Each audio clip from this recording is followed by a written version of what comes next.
Saudi Arabia proposed the idea of selling oil in Chinese yuan. This is a great step in the process of de-dollarization. But first, to understand what is de-dollarization, we have to understand the history of the petrodollar. So what is the petrodollar? Here's a short history.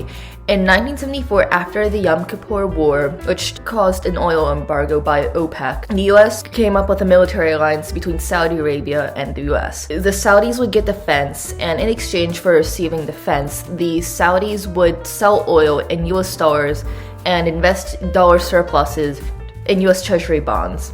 So since the Saudis were selling oil in US dollars, all of the countries who were receiving oil had to accept oil in US dollars. And by 1975, all OPEC countries were selling oil in US dollars. This generated a huge demand for the US dollar.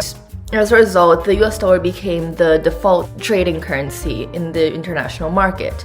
And this has resulted in huge problems. Mainly, if you don't follow US foreign policy, then you're booted out of the international financial system by not having access to the dollar. And we can see this with Russia, Venezuela, Iran, and to a certain extent China. So there's obviously a huge interest for many countries in the global south who are seeking an independent foreign policy or an independent economic policy, or who in general are interested in keeping their sovereignty in backing away from the US dollar, because obviously if you piss off the US and you rely on the US dollar, then you're out. You're basically kicked out of the international financial system. So in recent years, a lot of countries such as China, Russia, Venezuela, Iran, which are the most notable examples, have been seeking alternatives to the US dollar. Russia, most notably, has been obtaining more foreign reserves and gold in their national reserves. And obviously they learned from what happened in 2014 with the US sanctions. They learned that the US is not a reliable trading partner. It's not a reliable country, and we can't rely on the US for anything. So we have to back away from the US dollar.